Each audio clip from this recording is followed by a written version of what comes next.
wife of Chinese politician suspected over Brit murder.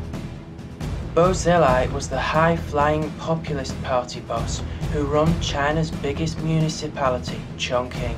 Also on the programme. Think bonus season was over? Think again. Student saves bus after driver collapses. And I believe in a thing called Gaga.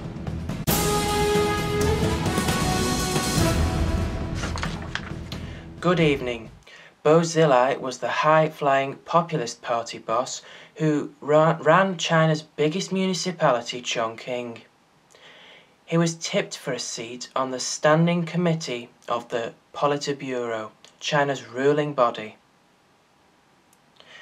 He was friends with Neil Heywood, a young British businessman who worked in due diligence corporate investigations.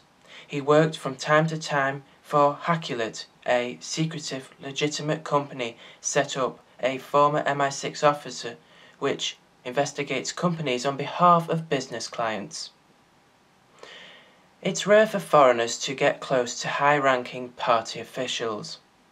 Heywood was an old Harrovian. Bo's son got into Harrow with his help. Bo was also friendly with Peter Mandelson.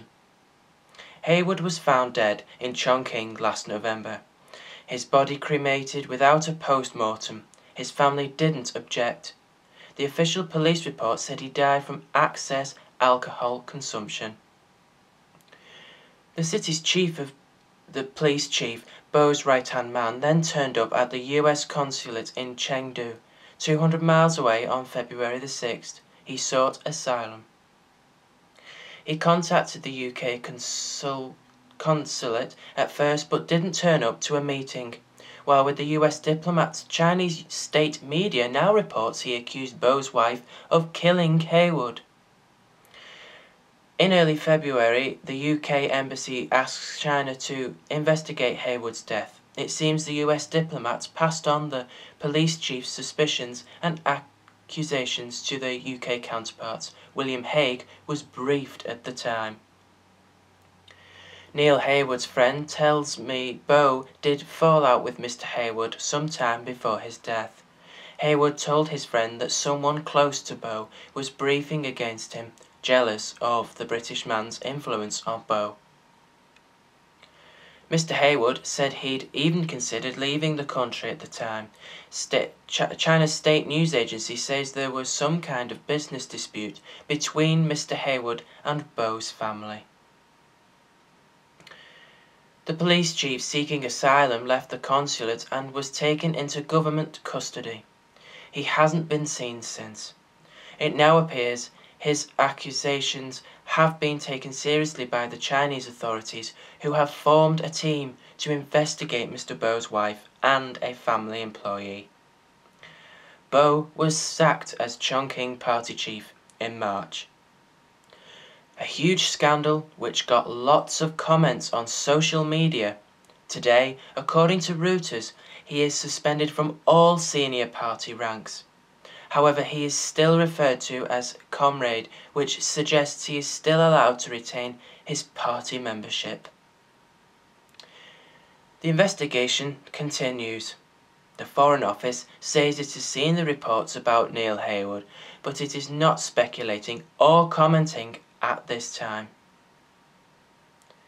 David Cameron, on a tour of Asia, is also expected to give his reaction to the reporters travelling with the Prime Minister's group.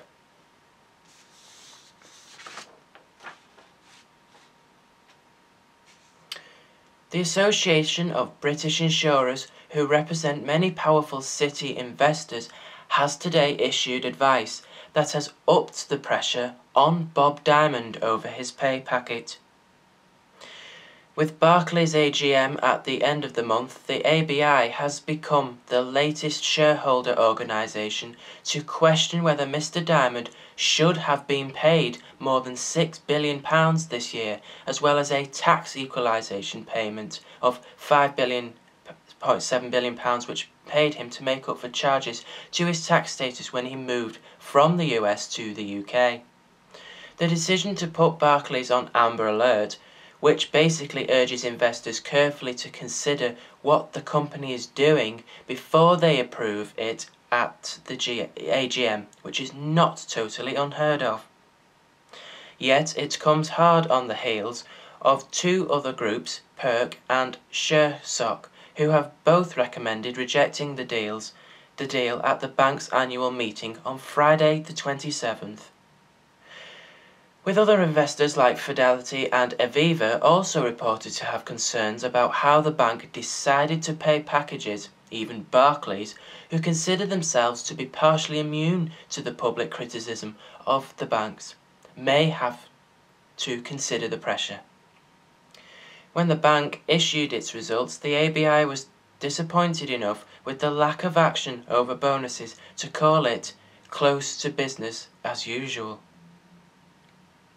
Sources then suggested they would continue to negotiate with Barclays behind the scenes to get the payments down, but it seems with the AGM approaching fast, that route has been exhausted. Until the government changes the law, which they have been promised to do, shareholders can't legally vote down the pay package, but were a significant chunk to vote against that would cause serious embarrassment for the bank. Barclays is taking it seriously enough to issue a statement tonight, which perhaps opens the door of a tiny crack to a change of heart. They say Barclays takes its responsibility to engage all of its shareholders seriously. We have had extensive engagement with the shareholders, including the ABI and its members, over the recent weeks. The ABI have produced a carefully considered report. We note the concerns and questions that they have raised in their report and look forward to continuing to work with them on those.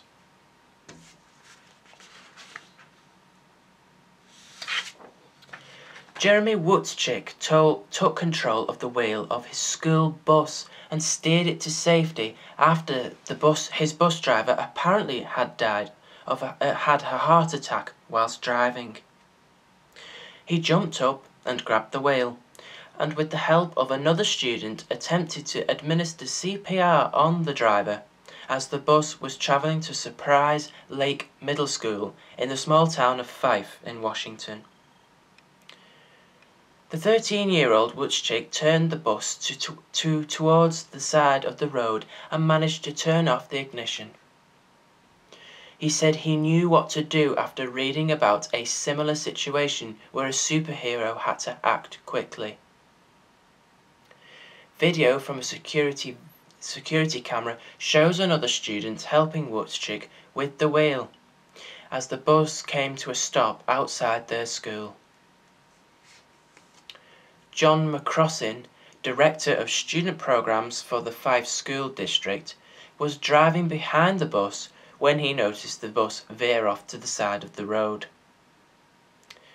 He ran onto the bus after it stopped and found the bus driver unconscious and not breathing. The driver was taken to hospital, but his current condition is still not yet known. Fife Police Chief Brad Blackburn said no one else was hurt thanks to the quick actions of the students.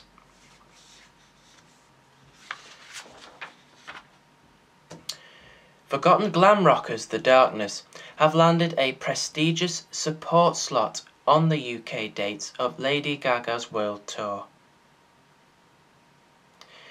The reformed band, famous for their outrageous catsuits, will be performing the Europeans' leg of the Born This Way tour at Ball. The band's frontman, Justin Hawkins, took to Twitter to announce the news.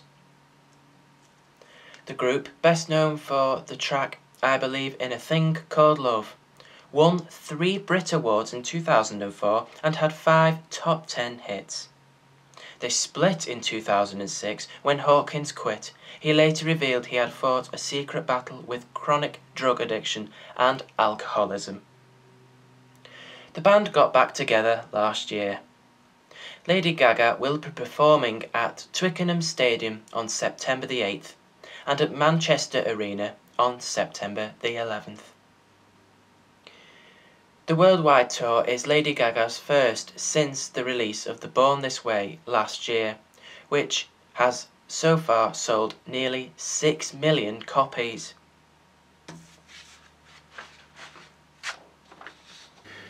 Just time for a quick look at tomorrow's front pages now, and energy bills to be slashed is the headline on the Daily Express for today. The Daily Mail says great charity revolt, 800 furious charities say Osborne's budget will lose them millions. There's also a picture of Catherine unveiling a look there. The Daily Mirror says keep your 100s Davis, and there's also an uncovered One Direction Down Under there, which is in Sydney in Australia. That's where One Direction have been found recently. The Eye says censored, the CIA wins battle to keep MPs in the dark on rendition. The Daily Telegraph says charities fear large donors will walk away. There's also a picture of the killing in China there as well. The Guardian says wave of panic selling rocks Euro markets. That's what the headline is there. The Independent also reports on the same one.